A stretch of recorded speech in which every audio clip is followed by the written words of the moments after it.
Watazamaji wa Polunu TV, nao tuko Mohoro kwenye eneo ambalo linakuja kujengwa shule ya sekondari King'ongo, na hapa pembeni yangu niko na mwenyekiti wa King'ongo. Mwenyekiti, habari yako? Nashukuru Mungu. Kwema? Kwema kabisa. Unaweza kujitambulisha kwa majina yako? Na majina naitwa Asmani Omari Masinda, mwenyekiti wa King'ongo.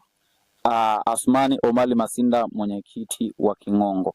Leo ni siku ambayo upo na wananchi wako wa King'ongo mnafanya usafi. Wananchi wamelipokeaje hili jambo kwanza?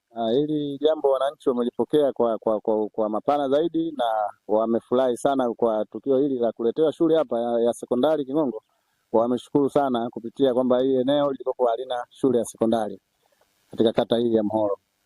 Na hii shule ya sekondari itakuja kuwasaidia vipi au kuwakwamua vipi nyinyi wazazi pamoja na wanafunzi ambao watakokuja kufaidika na shule? Yaani kuamua kwamba utakopo na upanuzi mkubwa wa elimu, kwa sababu ilikuwa eneo la shule ya msingi au eneo la King'ongo kuifuata shule ya sekondari ilikuwa ni na kilomita karibu 13 ndio ipate shule ya sekondari. Kwa ujio huu maana yake watu ambao watakuwa wamefaidika kwa ukaribu na watoto watasoma vizuri zaidi.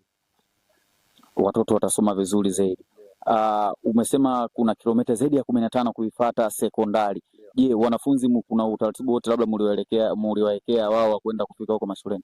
Utaratibu ulikuwa kwamba wengine ilikuwa wenye uwezo wanaweka bweni, lakini wale ambao uwezo hamna wengine walikuwa wanakaa nyumbani wanatembea kwa mabasikeli, lakini wengine ilikuwa wanapewa nauli kwa niaba ya kwenda kupanda gari pale Shela ili waelekee kule sekondari Mohoro. Na changamoto zipi ambazo zilikuwa zinawakumba au zilikufikia wewe kama mwenyekiti kutokana na hao watoto au wanafunzi walikuwa wanakutana nazo baina ya kutoka majumbani kwao mpaka kwenda mashuleni? Maana umesema shuleni kilomita ni zaidi ya 15. Changamoto zipi ambazo walikuwa wanapitia wanafunzi? Changamoto, jambo la kwanza utoro uliokithiri. Ilikuwa wanafunzi huwa wafiki wa wakati, kwa hiyo wengine na ule umbali watoto walikuwa wanatoroka sana. Lakini pia changamoto nyingine ilikuwa watoto wale wa kike asilimia kubwa ilikuwa wanapata sana ujauzito. Kwa hiyo masomo huwa wanakuwa hawamalizi kutokana na hatua ya umbali. Kwa hiyo hapa katikati ulinzi haupo, mtoto anashawishika ili anavuruga masomo, anapata ujauzito, elimu inakuwa amekosa. Lesezi mama. Nzuri. Kwema? Kwema tu. Kwa majina unaitwa nani? Naitwa Jabu Omari Charo.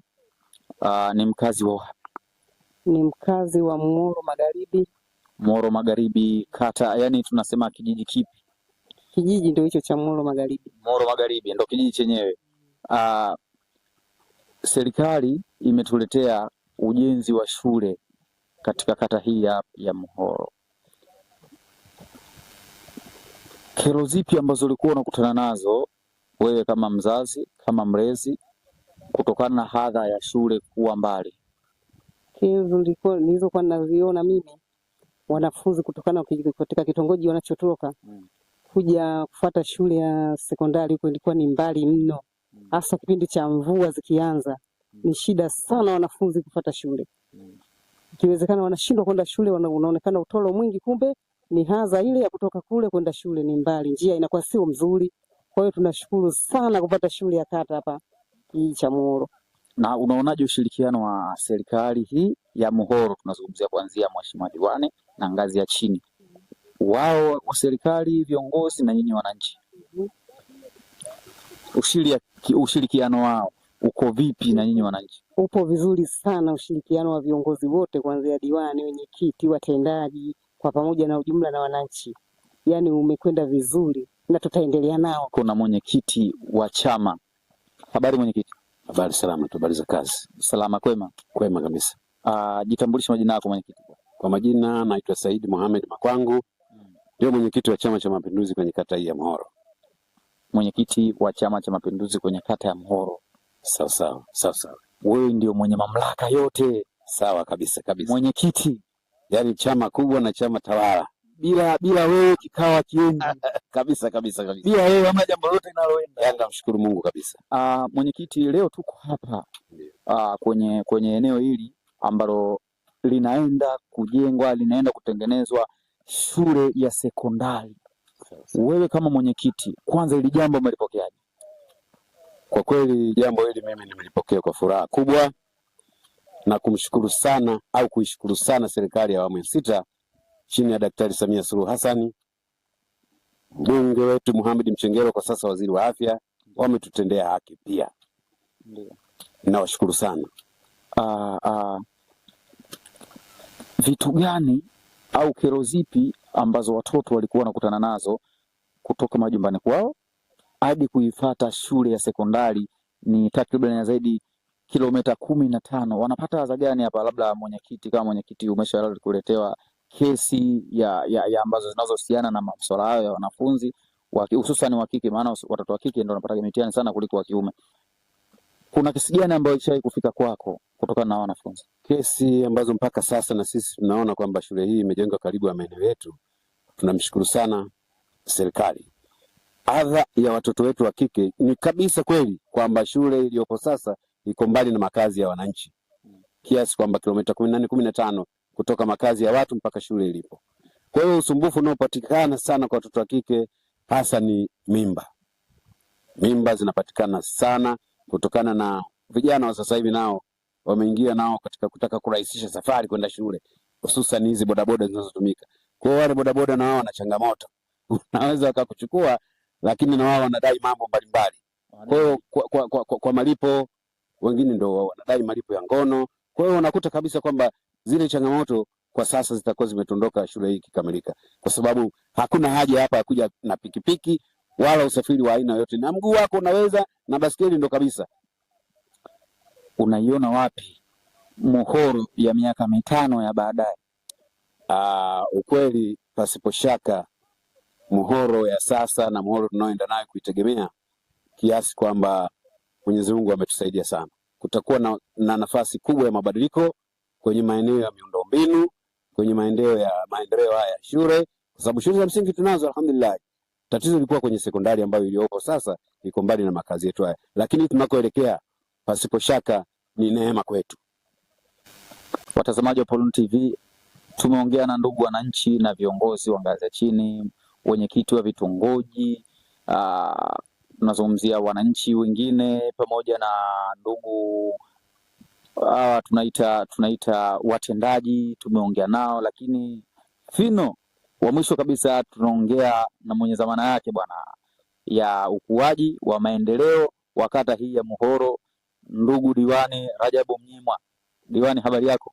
Bwana, mimi namshukuru Mwenyezi Mungu, niko salama alhamdulillah, nimeamka salama na afya tele, nipo na majukumu yangu ya kata. Kwanza, unaonaje uitikiaji wa wananchi kwenye kuja kusafisha ili eneo la kutengelea kujengea shule?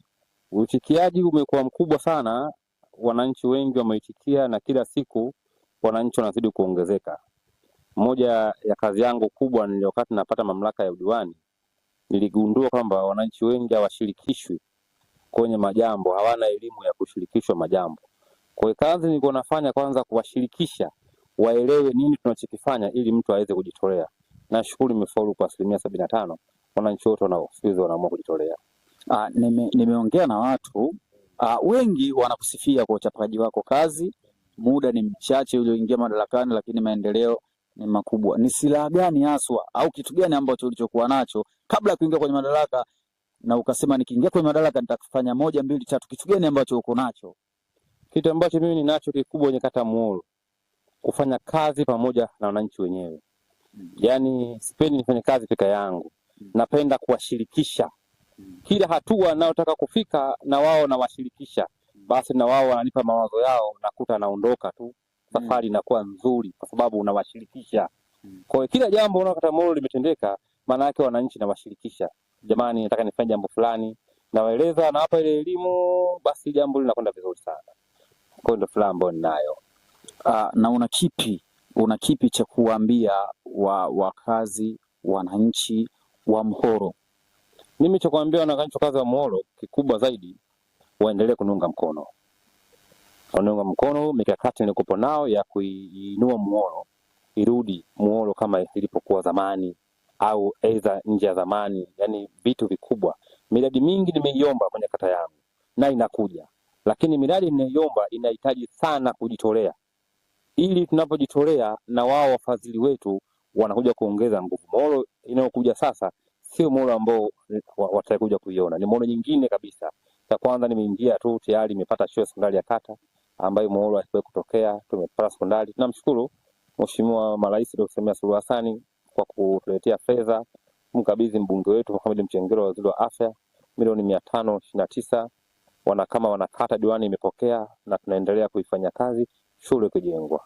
Na kipi baada ya shule, kuna kitu gani chengine ambacho kinakuja kwa wakazi wa Muhoro? Baada ya shule, kazi nyingine inayokuja hasa ambayo niliyoiomba nilipokea ni kuongeza madarasa kwenye shule ya msingi Nyampako na kuongeza madarasa kwenye shule ya msingi Muhoro. Shule ya msingi Nyampako nimepokea fedha milioni 140 kwa ajili ya madarasa na nimepokea fedha milioni 67,28 kwa ajili ya shule ya msingi Muhoro. Hiyo tunatakuwa niisimamie. Tumejikita sana kwenye elimu. Hatuwezi kufika mbele Rufiji pasipo watu wetu kwanza kupata elimu. Basi sisi kama Pulundu TV tunaahidi tutakuwa pamoja na wewe kwa kila lile unalolifanya, iwe kwenye miradi, iwe kwenye shughuli nyingine mbalimbali. Ina maana tutakuunga mkono na tutakuja tutawapasha watu habari. Mimi bwana nashukuru sana Pulundu TV na muendelee kutuunga mkono pale tutakapowaita muiangalie Muhoro kwa macho matatu. Mimi wakati nashika haya mamlaka nilisema mwenyewe moyoni. Kwanza nilikaa kuundua wananchi kwa nini wamenichagua. Wananchi wamenichagua kwa ajili wamejua mimi naweza kuwasemea. Hicho wananchi ambao wamenichagua kwamba Batezi anaweza kutusemea popote majambo yetu. Na kweli naweza kuwasemea. Na wananchi na washukuru wananiunga mkono. Na nyinyi Pulundu TV tunaomba mtuunge mkono. Ili unajua Muhoro yetu sio sisi tunakaa peke yetu. Wapo wananchi wa Muhoro hawaishi Muhoro. Tuna wafatumishi, tuna walimu, wafanyakazi, matajiri ambao hawaishi Muhoro lakini ni wana Muhoro. Yaani wanaiombea Muhoro yetu ifike viwango ambavyo wao wanavyoviona katika maeneo mengine. Kwa kama diwani mimi sina mengi sana. Mimi nataka nifanye kazi tu. Yaani ifike pahali waseme wananchi, ifike pale mimi nisiongee, waongee wao. Kama vile Mchengerwa alifanya kazi. Tunaongea sisi madiwani, yeye tunaongea. Nataka ifika pale na kata Muhoro, basi kila mwananchi ukimpa maiki, basi awe nataja jina langu kwa maendeleo ambayo tunayo yatenda. Mimi nawashukuru sana Pulundu TV. Na una kipi cha mwisho cha kuambia wananchi wa kata Muhoro? Bwana, mimi kama wananchi wangu kikubwa cha kuambia, kikubwa zaidi tuendelee kushikamana. Yaani hili ndio kubwa zaidi. Tuendelee kushikamana. Tukishikamana wananchi wa Muhoro kila hatua, basi Muhoro wetu tutakuta tunapata maendeleo kweli. Kwa sababu haya tunayofanya kuna wachache tu wako mtaani wanatubeza, wanatuona tufanye kitu, lakini maendeleo yakija wote wale yatakuwa onekana. Wanafeka wote. Niseme silaha yetu kubwa Muhoro kushikamana. Tukishikamana hata wageni wakija nao watashikamana. Ni hilo tu. Leo tumeona wakina mama wameacha kazi zao, wamekuja kufia kitu ambacho hatutolea. Msitu wajui kama kufia kina wao, lakini na wamesema mpaka kuchimba msingi. Siku tunaochimba msingi Pulundu TV tutawaita. Sawa. Muje kuona jinsi gani msingi tunavyochimba kwa kuokoa. Tumesema zile milioni 529 tunataka zetu fanye kazi ipungue. Tupate na majengo mengine. Sawa. Kama tumeanza kujitolea maana kuna fedha hapa tumeokoa. Tutachimba msingi, kuna fedha tutaokoa. Zile fedha tutazookoa wanatakiwa na nchi nao wajue. Yaani shida yetu sisi viongozi hatupendi kushirikisha wananchi kwenye neno kuhusu kujitolea. Mtu anapojitolea tujue anaokoa nini. Kwa mfano unasema eneo hili tumetoka tufike kwa milioni 5. Sasa tumefika wenyewe. Maana ile milioni 5 imewekwa. Tulitaka tuchimbe msingi kwa gharama ya milioni 8. Tumechimba msingi mwenyewe. Ile 8 iko wapi? Inawekwa. Ile 8 na 5 ndio 17. Maana hii 17 tunafanya nini? Sehemu fulani hakuna zanati. Tupeleke zanati. Umeona maendeleo yanapokuja? Lakini sasa mwananchi hawezi kujitolea pasipo kumpa elimu. Mimi nishukuru miezi michache niliingia madarakani nilipata mamlaka ya kwenda kusoma. Tumeenda kusomeshwa jinsi ya kutumikia wananchi. Kwa sasa niko vizuri mno. Na upiga mwingi. Nashukuru sana. Nashukuru sana tu.